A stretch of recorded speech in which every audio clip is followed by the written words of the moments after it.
Y les voy a decir por qué. Porque en el año 324, Licinio era un individuo que le encanta la intriga, de esos, como dice la canción, con cara de yo no fui, ¿no? Siempre un poquito aquí, siempre un poquito allá.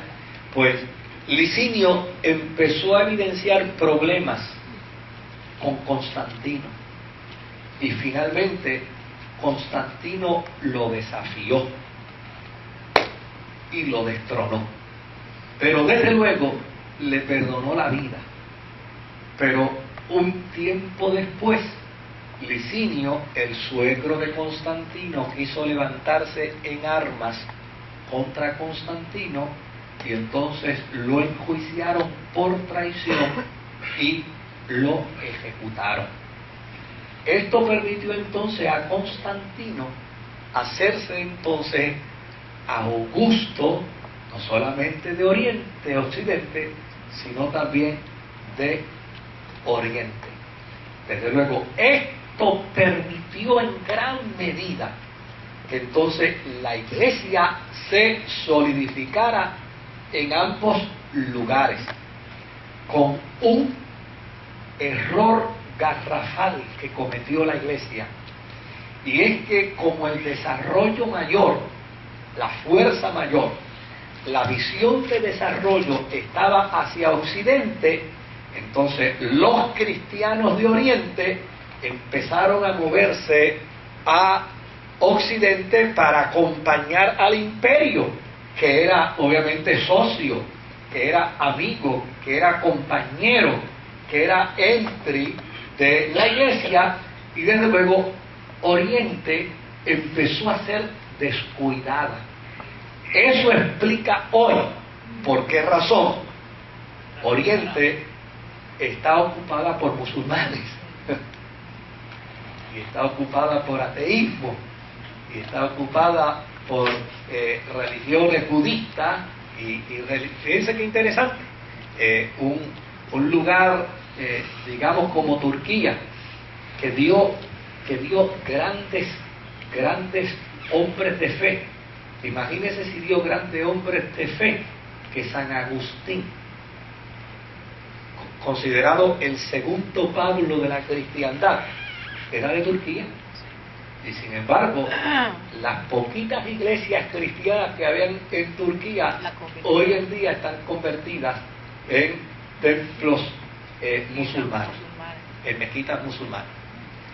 ¿Por qué? Porque la Iglesia perdió su interés en Oriente y todo el mundo se enfocó solamente hacia Occidente.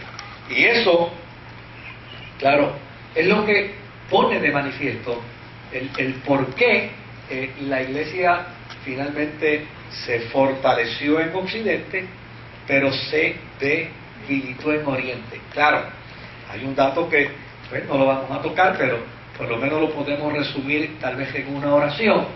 Claro, hubo un momento en que los cristianos de Oriente le pidieron ayuda a los cristianos de Occidente para tratar de detener el desarrollo y el crecimiento de estas religiones que estaban surgiendo.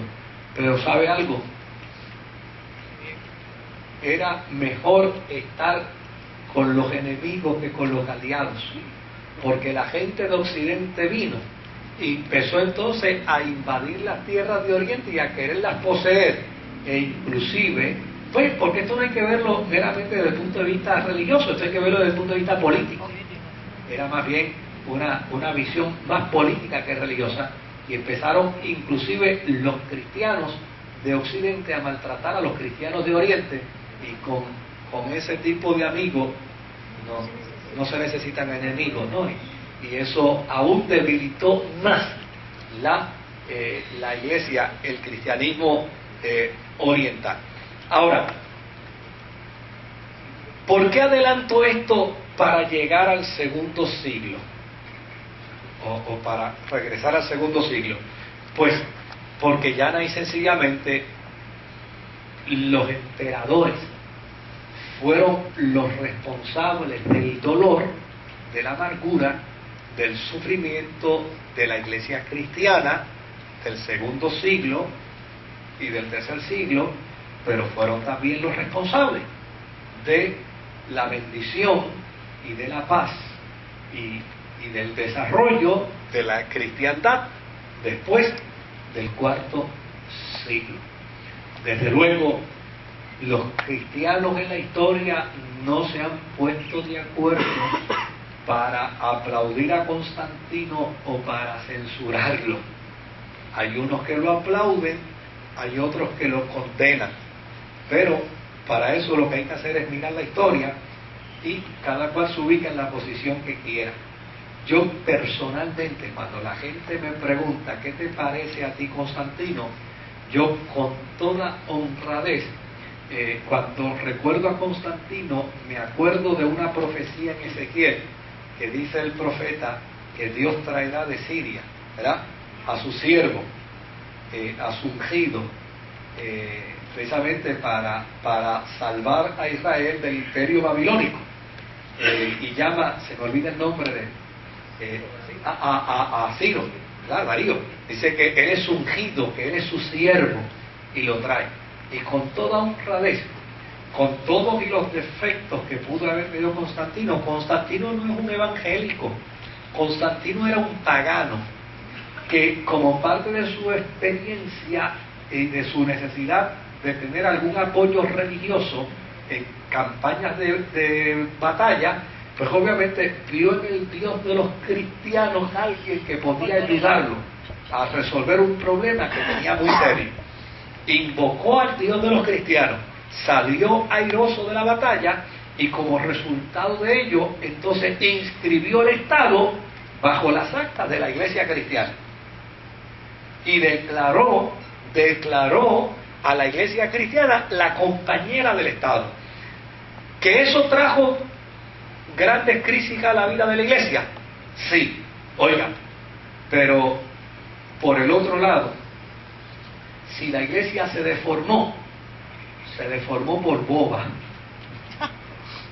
se deformó por tonta, porque la Iglesia muy bien pudo haber apreciado y pudo muy bien haber agradecido al Estado su ayuda, pero debieron haberle preguntado entonces acá a los presidentes norteamericanos de cómo era que se hacía la separación de Iglesia y Estado, ¿verdad?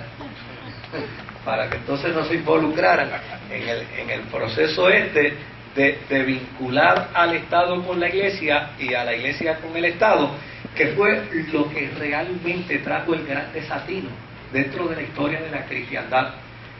No es malo que los gobiernos ayuden a la Iglesia, ni es malo que la Iglesia interactúe con el gobierno para servir como puente profético y para servir como ente reconciliador.